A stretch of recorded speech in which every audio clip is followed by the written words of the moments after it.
염상섭의 임종이죠. 맞아요? 자, 그래서 이거 먼저 보게 되면 뭐부터 봐야 돼? 당연히 보기부터 볼게요. 어디 있어요? 39페이지에 있습니다. 39페이지가 39번 문제 있죠. 자, 보기를 참고하여 기억부터 미음 어쩌고저쩌고. 정신의학자 퀴블러-로스에 따르면은 이런 사람이 얘기했대요. 죽음을 앞둔 환자들은 자신의 병세를 짐작하면서도 예전처럼 건강을 되찾을 수 있다는 기대감을 갖거나, 기대감 또는 상실감이라는 거죠. 기대감 또는 상실감. 이게 뭐 지문에 당연히 드러나니까 얘네가 이렇게 써놨겠죠. 우리 밝기 조절 조금만 해볼게요. 왜 이렇게 어둡지? 밝기.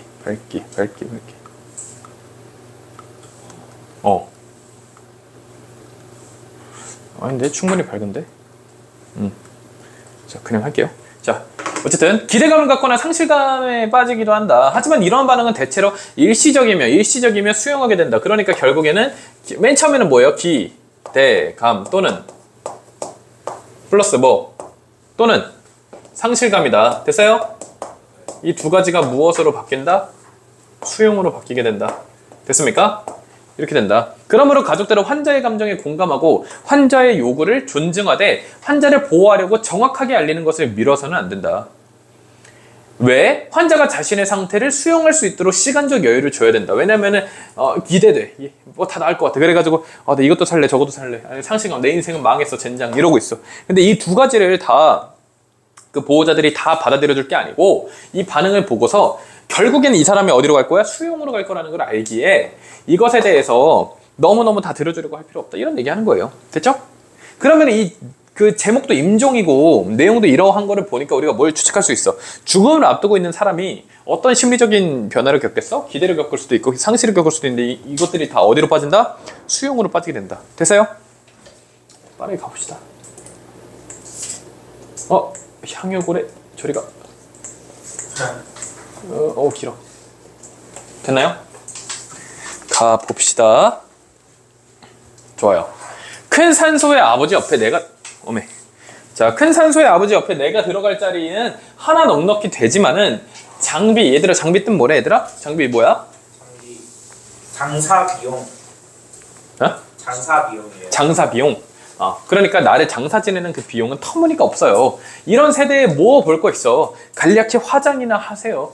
화장이나 해버려. 그러니까 자신이 죽은 후에 대한 얘기를 하는 거예요. 자기가 세상을 떠난 뒤에 아이들의 교육과 취직이며 생활 방도를 의논한 끝에 이러한 유언도 하고 이런 유언을 하고 있는 거예요. 자, 어떤 때는 유골을 갈아서 정한 산에 올라가서 날려보내는 것도 괜찮겠어 라고 지나는 말도 하고. 그러니까 봐봐, 이런 식으로 얘가 지금 하는 얘기들은 결국에는 그냥 나 죽으면은 태워주라, 아니면은 어떠다가 또 갑자기 이제 누워있다가 아니면은 나 죽으면은 갈아가지고 어디 뿌려주라, 이런 얘기할 때마다 드는 사람 입장은 어때요? 약간 난감하기도 하고 등골이 서늘하기도 하겠죠.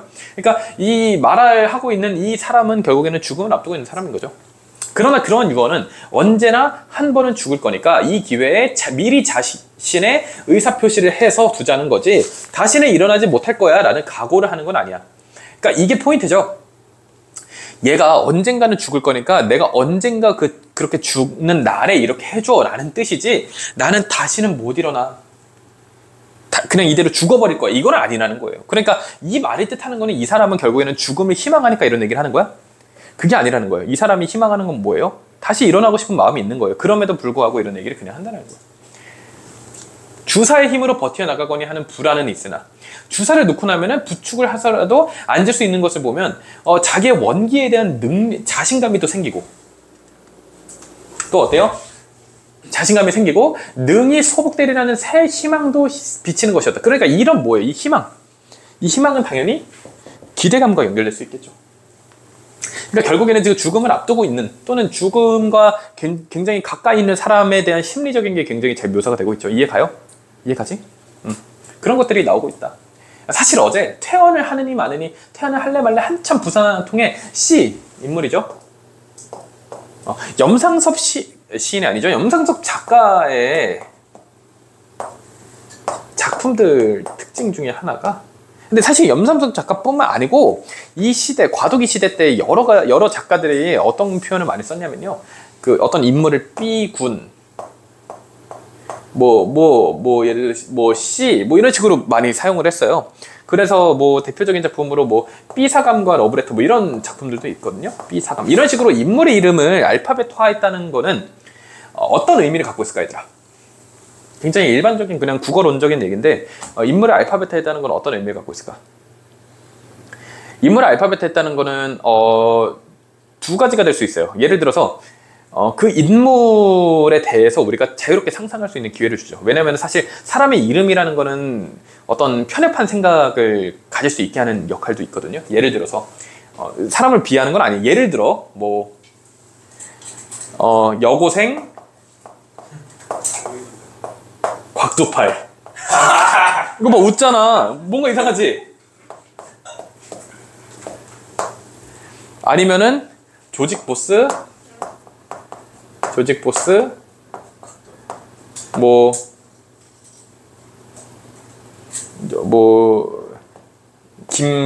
김분홍 어때요? 뭔가 이런 느낌 들죠? 그러니까 이런 식으로 이름을 그냥 제시해버리면 굉장히 편협한 생각을 가질 수 있고 좀 그런 문제들이 분명히 존재하기 때문에 이런 케이스에서는 그런 의미로 이제 알파벳을 취하는 경우도 있고요. 또는 이게 일반적인 얘기를 하는 경우라 생각해봐. 예를 들어서 우리 주변에서 일어날 수 있는 일에 대해서 얘네가 이제 소설화를 했다고 생각해봐. 그랬을 때 A, B, C 하면은 자신이 겪었던 그 내용과 그 알파벳을 매칭시킬 수 있죠. 그러니까 일반적인 것에 대한 얘기라는 거야. 특정한 인물이 아닌. 그런 효과도 낼 수 있다는 거예요. 됐죠? 어쨌든 C라는 젊은 위문객이 옵니다. 포인트는 젊은이라는 걸 왜 체크했을까? 이게 꼭 그렇지 않을 수 있지만 젊은이라는 거를 체크함으로써 이 표현을 씀으로써 어떤 거를 가져올 수 있어? 이 말을 하고 있는 그러니까 이 죽음을 앞두고 있는 사람은 이 사람과 어때?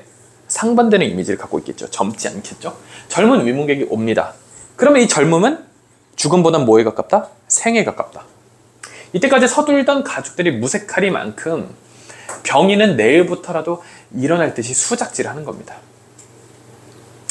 자, C 청년이 이렇게 얘기합니다. 그동안 이렇게 아프신 줄은 몰랐네요. 지금 땡땡 재단을 설립 중인데 돈이 많은가 봐요. 물론 돌아가는 것을 보니까 어쩌면 선생을 부사장으로 추대할 듯 싶더군요. 그야 이사자리야 하나 안 드리겠습니까마는 공교에 이렇게 누워 계셔서 안 됐습니다. 뭔 얘기야? 이 사람이 죽을 똥 말 똥하는 이 사람이 일어나면 이 사람한테 뭘 주겠대? 부사장 자리 주겠대. 그러면은 너네 죽고 싶겠어? 아니죠. C 청년은 병인의 길을 돋워주려고 위로로 하는 말이 아니라 그러한 내통을 하여주고 또 그리하면 자기에게도 좋은 일이 없지 않겠느냐는 생각으로 찾아다니다 병원까지 왔다는 말눈치다. 그러니까 괜히 일어나시면 제가 뭔 자리든 못 드리겠어 이런 느낌이 아니고 찐이다 이런 느낌이 들었다는 거예요. 그러니까 이 사람이 뭐라 그래요? 그런 이야기가 있어? 좀 있으면 일어나기야 되겠지만은 이 표현이 뭐예요? 자신이 어떻게 될 거라는 확신이 있는 거예요. 이 말 안에 다시 일어날 수 있다는 그런 확신이 있는 거죠. 하여간 그 축들 만나고 잘 부탁해줘. 그러니까 마치 어떻게 얘기해요? 곧 일어나가지고 부사장 자리로 들어갈 것 같이 얘기하죠. 이해 가요? 그러니까 기대감이죠. 오늘 C군이 찾아준 것도 의외지만 아마 나도 이제 운이 튀려는군. 너가 와서 또 그렇지만 나 멀쩡해. 금방 일어날 테니까 좀만 기다 힘 좀 써봐. 나 곧 일어나서 갈 테니까. 하면서 은근한 정을 표했다. 그러나 젊은 소는 병 증세를 막 물어요. 어떻게 아프지 않아요? 어떻게 하면서 막 이렇게 저렇게 뜯어보다가 어때요? 차츰 기색이 달라지면서 꽁무니를 빼는 수장 도망가는 그런 모습을 띠고 런해요. 왜 얘들아? 예를 들어서 내가 사업을 하는데 부사장 자리에 내가 사장이고 부사장 자리에 굉장히 좋은 사람을 앉히는 게 좋겠지 당연히. 근데 괜찮은 사람이 있었어. 근데 가서 사장님이 들어만 오시면 우리도 일도 잘 풀리고 이렇게 얘기하는데 거의 죽어가. 그러면은 처음에는 내가 제발 들어와 주세요 하다가 근데 곧 죽을 것 같은데? 그러면 어떻게? 도망가야 되지. 왜? 야 당장 죽을 사람 거기다 앉혀놓으면 도움이 되겠냐? 안 되지. 그러니까 지금 그런 상황인 거야. 그래서 도망간 거예요. 이해 갔어? 병인은 그래도 신기가 매우 좋아서 기분 좋아진 거예요. 아내더러 내일은 P에게 연락을 해서 P라는 인물도 나오죠. P에게 연락해서 그 땡땡 재단이 어떤 내용인지 알아봐 달래. 근데 사실 그 C라는 사람은 아직까지도 그 재단에다가 이 사람을 부사장으로 앉히고 싶은 마음이 있을까요? 없죠 이제. A에게 가서는 이러이러한 전달을 하고 뭐 이렇게 해라. 그냥 P나 A나 그냥 그런 사람이에요. 그러니까 야 걔한테 연락해가지고 이거 잘 되냐 봐라. 들어보니까 날 부사장 안 시켰다던데. 야 A한테도 한번 물어봐라. 이렇게 하는 거예요. 그 가족들은 이 가족이라는 사람들이 굉장히 중요합니다. 왜냐면은 이 보기의 핵심 내용이니까 이 가족 주변인이죠. 주변인들은 이 양반이 오늘 해를 못 넘기리라고 서둘른 양반인가 싶죠. 야 나 죽으면 어떻게 좀 해줘라 라는 사람이 갑자기 신나가지고 야 나 일어나면 부사장 될 테니까 좀 알아봐라. 이 말이 돼요 얘들아? 그러면서 이제 그 병인의 얼굴을 바라보면서 어쨌든 반갑고 기쁘긴 하죠. 왜? 예를 들어서 나 곧 죽어요라고 막 태도를 보이던 가족이 갑자기 신나가지고 나 이제 조만간 일어날 것 같다 이러고 있잖아. 반갑고 기뻐요. 반갑고 기쁜 마음은 있는데 좀 어때요? 좀 불안하죠. 과시 병이 고망에 깊이 든 것이 아닌 것 같이도 보여. 그러니까 그리고 또 어떤 생각도 한다라는 거예요. 진짜로 그렇게 심하지 않은가 싶기도 한다는 거예요. 왜냐면 얘가 지금 반응을 이렇게 하고 있으니까. 이렇게 가라앉았어. 이해 가요 얘들아? 그렇게도 생각을 하고 있다는 겁니다. 자, 그래서 다시 어때요? 새로운 희망도 생겼다 이렇게 얘기를 하는 겁니다. 자, 퇴원을 재촉하고 장사진의 걱정을 끼리끼리 수군거리던 것이 우습기도 했다. 그러니까 지금 가족들이 원래는 아까 보기에서 뭐라 그랬어? 이런 것들을 하면은 그냥 고지그대로 듣지 않고 그 사람이 수용할 때까지 기다리라 했지. 근데 그렇게 하고 있어 가족들이? 그렇게 못하고 있죠. 왜? 이 사람이 나 조만간 일어날 것 같다 하니까 진짜 그런가? 이러고 있잖아요. 자, 시청년이 다녀간 뒤에 의사가 등장합니다. 언제요? 저녁 때 들어옵니다. 오늘도 가슴이 메어지고 숨이 막힐 때마다 K 선생을 불러오라 하고 출근을 아니하였거든. 자기 집에 전화를 걸라고 하던 K 의사가 들어왔다. 이 의사는 K 의사인 거예요. 됐어요? 그래서 이 아픈 사람은요, 아까 놓은 주사 기운이 아직 있어가지고 급한 지경은 아닌데 그냥 의사 얼굴 한번 보고 싶었던 거예요. 왜냐면 왜 주사를 놔달라 할까? 주사를 놓을 때마다 이 사람이 어땠어? 자신이 당장이라도 살아날 것 같은 기분이 들었단 말이야. 그러니까 괜히 주사 또 더 놔달라고 하는 거예요. 왜? 조금 있으면 또 닥쳐올 고통이 무서워서 좀처럼 만나기 어려운 의사를 붙든 김에 이것저것 다 하고 싶은 거예요. 그래서 얘기합니다. 놓아드리죠. 자, 진찰을 쓱 한 다음에 의사가 주사약을 가지러 나가는 것을 보고서 명호라는 인물이 있죠. 병자의 눈에 안 띄게 슬며시 쫓아가 보는 거예요, 의사를. 오늘 퇴원을 시킬까 하다가 선생도 안 오시고 해서 그만두고 있습니다만은 어떤 모양인가요? 그러니까 이 누워있는 사람 몰래 이제 의사를 따라 나가서 이 명호라는 사람이 물어보고 퇴원 시켜도 되나요? 이렇게. 그러면 이 명호라는 사람은 당연히 가족이겠죠? 됐어요? 어려운 거 없고요. 그래서 뭐 오늘 내일 새로 어떻겠습니까만은 그냥 퇴원하세요 라고 하니까 의사는 오히려 반색이 뭐야? 긍정적으로 이제 받아들이는 거예요. 명호의 정체가 나옵니다. 중략 부분 줄거리에서 다음날 동생 명호와 함께 태어난 병인은 아내가 기다리고 있는 집으로 가는 도중에 죽어요. 두둥탁. 급전개가 되죠. 죽습니다. 얘들아, 그러면은 봐봐. 이렇게 생각해봐. 이 의사라는 사람이 왜 이렇게 삐뚤어졌냐? 의사라는 사람은 무능한 사람인가? 얘들아? 어떻게 생각해? 왜냐면은 아까 퇴원해도 되나요? 라고 했을 때 의사가 어떤 반응을 보였죠? 반색했죠? 예. 좋아했죠? 근데 반색이 좋아하는 거예요. 근데 태어나자마자 어떻게 됐어? 죽었죠? 그러면 의사는 무능한 사람인가? 어떻게 보면 무능보다는 알면서 퇴원을 시켰을 가능성도 있습니다. 왜냐면은 어차피 죽을 양반이라는 생각일 수도 있고요. 아니면은 뭐 어떤 이유가 됐다. 아니면 돈적인 문제일 수도 있고 심리적인 문제일 수도 있고 뭔진 모르겠지만 단순히 의사가 능력이 없다라고 평가하면은 좀 어색할 수 있습니다. 지문상에. 됐죠? 자, 발상 전에 과수댁은 옆방에서 불이 나게 보따리를 풀고 무엇인가를 찾습니다. 과수댁은요. 명호가 오늘 반나절을 걸려서 땀을 뻘뻘 흘리며 지어온 약봉지가 방바닥에 떨어졌어요. 병자가 이틀을 두고 성화를 대며 졸라서 먹으려던 것이었죠. 그래서 과수댁은요, 컵 속에 넣은 물종지를 찾아내가지고 빈소로 가지고 가서 신체 주위에 말끔히 뿌립니다. 성수예요. 그래서 바라보던 명호가 이제 지금 얘들아 장례를 치르는 이런 과정이야. 그럼 장례는 어떻게 하실 거예요? 라고 이제 물어보는 거예요. 재산을 일체 안 할 거예요 라고 하는 거. 과수댁은 그렇게까지 하겠습니까? 하고 다만 좋은 일이니 교회 사람이 하라는 대로 한다는 것이었다. 초상집에서는 우선 3일장이나 5일장, 그러니까 결국 지금 전체적으로 뭐 하는 거야? 죽은 후에 장례에 대한 논의를 하고 있는 거예요. 화장을 하라신 유언도 있었어. 그러니까 화장으로 모시면은 뭐 3일장도 넉넉할 거예요 이런 얘기를 하는 겁니다. 명호는 첫째 장비 걱정으로 화장을, 그러니까 지금 이 사람이 죽은 후에도 사실 문제가 되는 거죠. 왜요? 뭐가 가장 큰 문제일까? 바로 장비라는 거예요. 장비가 뭐야? 장례를 지내는데 드는 돈이 문제라는 거예요. 그래서 봐봐, 사람을 무덤에다 묻으려면은 돈이 많이 들까 적게 들까? 딴 거에 비해서 많이 들어요. 왜냐면은 부지를 찾아야 되죠. 부지를 찾아야 되고, 그리고 사람이 묻을 만큼의 땅을 가져야 돼요. 이해 갔어요? 임대가 아니잖아. 거주가 아니잖아. 그 땅을 사야 돼요.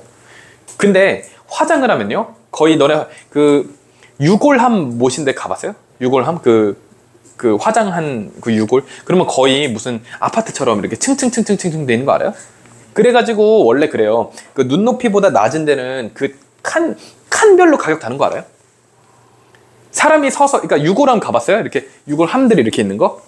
알아 몰라? 모르는 사람 없지? 가보면요, 쪽 위에도 칸이 있잖아. 걔네는 싸요. 요 아래도 싸요. 왜냐면 어떻게 볼 거야? 밑에는 이렇게 쪼그려서 봐야 되잖아. 굉장히 싸요. 어디가 제일 비쌀까? 사람의 눈높이. 이거 제일 비싸요. 그러니까 어쨌든 유골함은 그래도 비교적 싸죠. 왜요? 거의 아파트처럼 층층층층 다닐 수 있잖아 사실. 근데 화장을 안 하고 그대로 묻어버리면 굉장히 비싸겠죠. 그러니까 장비에 대한 걱정이 있는 거예요. 그래서 뭘 추천하는 거야? 자꾸 화장을 앞세우는 거예요. 그야 우리 형세의 3일장이 좀 많은 화장은 아닙니다. 그러니까 또 이제 반대를 하는 거죠. 처음에는 그런 말씀이 있었지만 아무래도 아버님 곁으로 아버님 곁으로 들어가면 그 땅에 대한 장비가 또 들겠죠. 여기에 가서는 아무도 이렇다 저렇다 말할 나위가 없었다. 혹은 이 과수댁도 뒤미쳐 들어갈 테고 보니 자기부터 화장이 싫어서 그럴지도 모르나, 그러니까 이 과수댁이라는 사람도 결국에는 나중에 죽어서 들어가게 되겠죠. 돌아간 이도 아직 먼 앞길이거니 하고 가상적으로 여유를 두고 말할 때는 화장을 입 밖에 냈을는지 몰라도 당장 대해 보니까 선산에 묻히고 싶어 하겠죠. 왜냐하면 이런 거예요. 자, 죽기 전에 이제 노인분들이 이렇게 얘기하는 거예요. 가족들한테 누가 될까봐, 아 너네 돈도 많이 들고 하니까 그냥 화장해라 라고 하지만 솔직히 마음은 어떤 거야? 나도 그냥 묻히고 싶다. 이럴 수 있다라는 거예요. 됐죠? 나 죽은 뒤에는 수의를 뭐로 하니, 관에는 뭘 넣어주니, 이런 유언도 하거는 자기 묻힐 자리를 초점까지 해놓고서 거기에 못 묻힐까 싶어 애를 쓰며 세상을 떠나는 것도 무리가 아닐지도 몰랐다. 말이 3일이지 오늘 해는 다 가고 내일 하루인데, 첫째 산역이 뭐예요 얘들아? 산역 얘들아? 시체를 묻고 뼈를 만들거나 이장하는 일. 시체를 묻는 그런 일이죠. 그 일이 문제네. 호상차지의 걱정이었다. 호상차지가 뭐예요? 초상 치르는데 관한 온갖 일을 책임지고 맡아 보살피는 사람. 그러니까 그 사람이 문제였다라는 거죠. 그래서 지금 계속 얘들아, 사실 이 내용에 대해서 우리가 선생님 이거 뭐예요? 이 절차 뭐예요? 할 거 없이요. 그냥 전체적으로 어떤 거예요?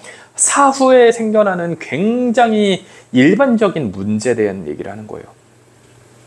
자, 사람이 죽어요. 사람이 죽으면은 슬프죠? 그리고 그 사람에 대한 정서적인 어떤 그런 것들도 있겠죠? 근데 그런 거를 다 떠나서 어떤 얘기를 하는 거야?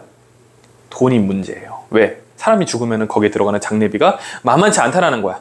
현실적으로 당연히 예를 들어서 부모님이 돌아가셨어, 또는 할아버지 할머니가 돌아가셨어. 그러면은 그 사람을 위해서 내가 너무 슬프고 너무 사랑하던 사람이니까 해주고 싶은 걸 다 해주고 싶죠. 근데 말이 그렇다는 거지, 그런 얘기 있잖아요. 산 사람은 살아야지, 이런 얘기를 하기도 한다라는 거예요. 특히나 이렇게 만약에 금전적인 여유가 없어. 그러면은 예를 들어 이런 거야.